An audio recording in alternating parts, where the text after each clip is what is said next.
상상해 보시죠. 1970년대 그리고 80년대의 캘리포니아입니다. 아주 평화롭고 따뜻한 곳이었죠. 맞아요. 이웃끼리 인사도 자주 하고 심지어 문을 잠그는 것조차 깜빡할 정도로 평온한 일상이 당연한 시절이거든요. 하지만 밤이 되면 이야기가 완전히 달라졌습니다. 네, 해가 지고 어둠이 깔리면 그 황금빛 주가 끔찍한 공포의 무대로 돌변했잖아요. 밤마다 평범한 이웃들의 삶을 산산조각낸 전대미문의 괴물. 무려 40년이 넘는 세월 동안 완벽하게 정체를 숨겼던 범죄자입니다. 우리는 그를 골든스테이트 킬러라고 부르죠. 오늘 우리는 당신을 이 숨막히는 범죄 현장의 세 번째 관찰자로 초대하려고 합니다. 어떻게 그 긴 시간 동안 이웃집 아저씨의 가면을 쓰고 숨어 지낼 수 있었을까요? 자, 이번 심층 탐구는 단순히 무서운 괴담을 드러놓는 자리가 아닙니다.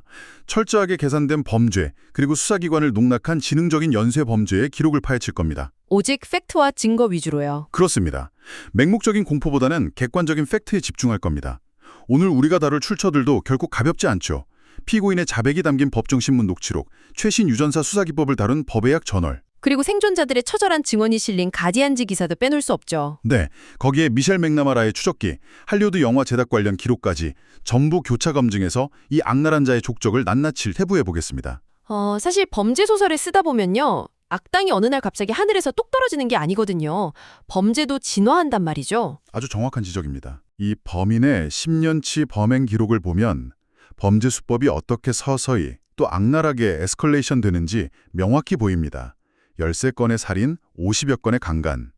이 숫자는 결코 한순간에 나온 게 아니잖아요. 현장 기록을 분석하는 수사관 입장에서 봐도 흥미롭습니다. 이 자의 행적은 마치 범죄학 교과서의 목차를 그대로 따라가는 것 같아요. 처음엔 좀도둑이었죠. 네, 빈집을 털던 비살리아 랜세커로 시작했습니다. 그러다 대담해져서 사람을 해치는 동부지역 강간범, 즉 ER 이하로 진화했고요. 그러다 결국 오리지널 나이트 스토커, ONS를 거쳐서 골든스테이트 킬러가 된 거잖아요. 그 잔혹성의 결이 달라지는 변곡점들이 진짜 소름 돋아요. 1975년 9월 비살리아 사건을 보면 폭력성이 폭발하는 기점을 알 수 있죠. 클로드 스넬링 사건 말씀이시죠? 맞습니다. 범인이 언론학 교수의 집에 침입해서 16살 딸 베스를 납치하려고 했습니다. 아버지가 잠에서 깨서 그걸 막으려고 달려들었단 말이죠. 그때 범인이 왼손으로 38구경 미루크 리볼버를 꺼내 두 발을 쏘고 도주합니다. 빈집 퇴리범이 처음으로 살인자라는 강을 건넌 순간이잖아요.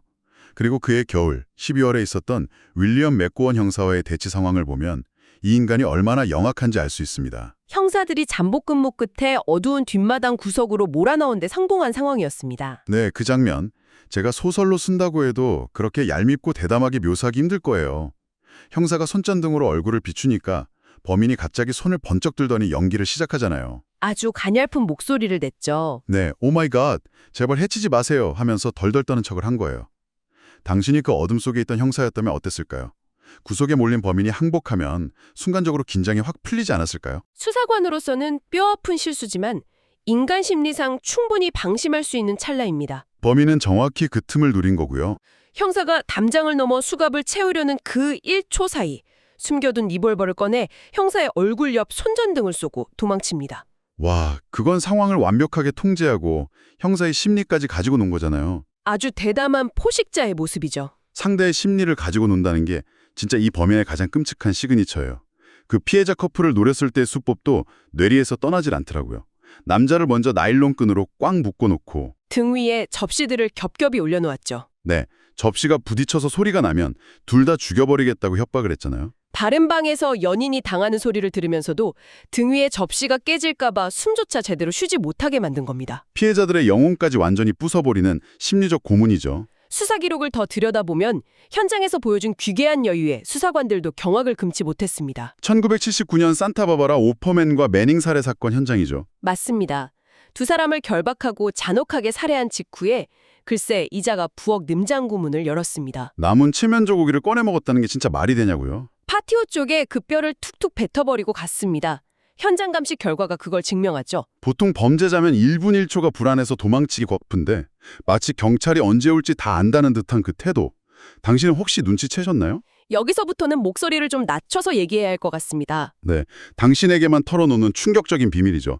이 악랄한 연쇄살인마가 사실은 우리를 지켜야 할 경찰관이었습니다. 조셉 제임스 드 엔젤로. 밤에는 복면을 쓰고 시민들의 침실에 서 있었던 거잖아요? 수사관으로서 엄청난 분노를 느낀 대목입니다. 내부자였으니까요. 경찰 무전기를 도청해서 출동 경로를 미리 파악하고 수사 기법을 교과서처럼 역이용했습니다. 증거를 흩뜨리고 가짜 단서로 수사망을 가지고 놀았던 거군요. 근데 1979년에 경찰에서 해고된 이유 말입니다. 연쇄살인 때문이 아니라 종도둑질하다 걸린 거 아셨나요? 아주 중요한 단서입니다. 훔친 물건이 평범하지 않았죠. 망치와 개 퇴치용 약품이었습니다. 남의 집 창문을 깨기 위한 망치, 경비견을 잠재울 약품, 다음 범행을 위한 도구였잖아요. 충동적인 절도가 아니라 철저한 준비 과정이었습니다. 게다가 보안요원한테 걸리니까 갑자기 바닥에 뒹굴면서 심장마비 연기를 했대요. 살인마가 개 퇴치약 하나 훔치다 걸리니까 살겠다고 헐리우드 액션을 한 게 참 기가 막힙니다. 하지만 해고 이후의 삶을 보면 전혀 우스운 상황이 아닙니다.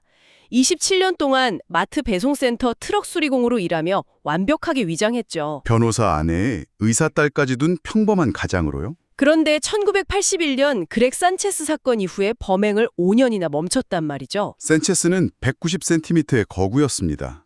격렬하게 저항하며 몸싸움을 벌였죠. 통제광이었던 드엔젤로가 엄청 당황했을 거예요. 둔기로 무려 24회나 가격했잖아요. 통제력을 완전히 잃은 순간이었습니다. 자신도 큰 공포를 느껴서 5년이라는 긴 공백기를 가졌을 확률이 높습니다. 이 잊혀질 뻔한 미제 사건을 수면 위로 멱살 잡고 끌어올린 건 범죄 스릴러 작가 미셸 맥나마라였죠. 골든스테이트 킬러라는 이름도 그녀가 붙였고요. 네. 하지만 결국 그를 심판대에 세운 건 과학이었습니다. 수사적 유전 계보학, IgG 기법이죠.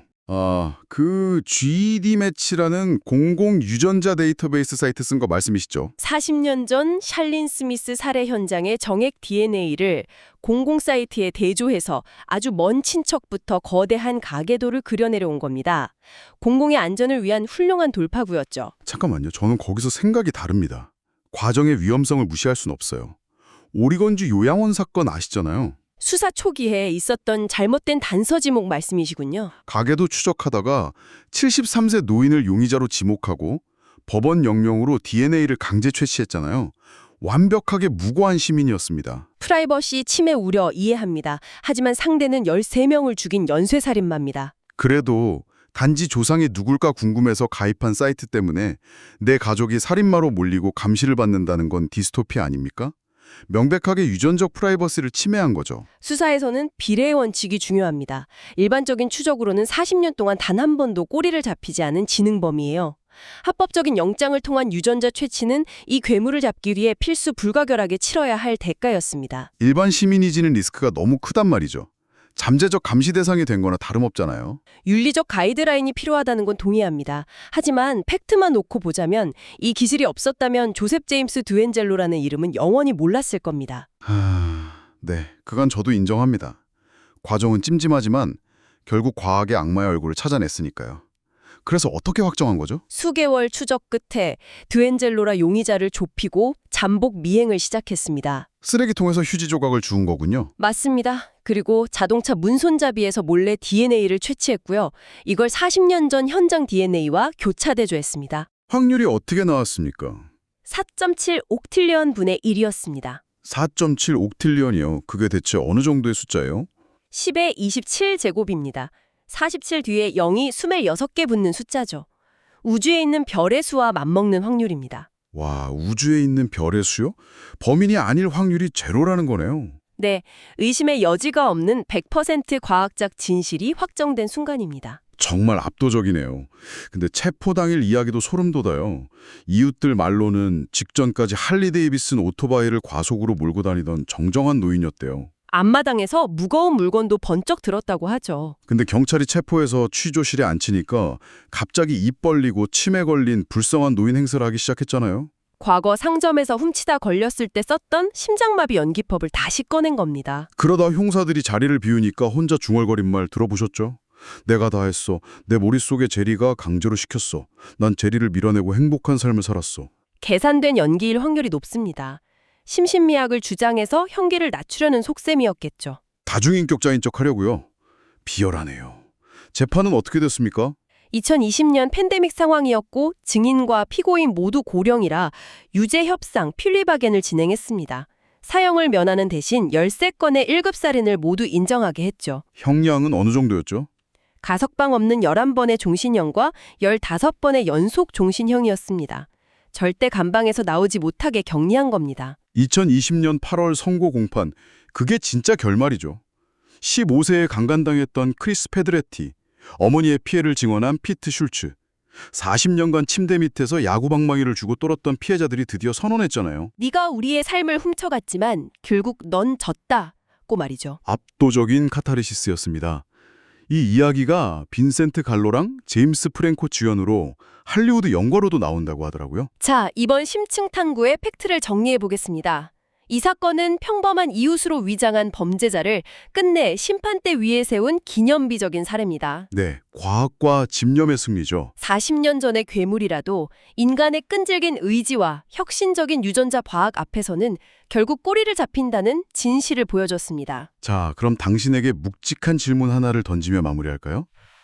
우리는 과학이 괴물을 잡았다고 환호하지만 서늘한 이면이 있습니다. 디엔젤로의 가족들 이야기군요. 맞아요. 아내와 세 딸들은 40년 동안 13명을 죽인 피 묻은 손이 건네주는 칠면조 고기를 먹으며 식탁에 마주 앉아 웃었습니다. 당신은 매일 밤 같은 침대에서 잠드는 사람의 모든 것을 속속들이 안다고 확신하시나요? 평범한 일상이라는 게 얼마나 깨지기 쉬운 유리바닥인지 묻게 되네요. 그리고 지금 이 순간에도 유전자 데이터베이스는 계속 확장되고 있습니다.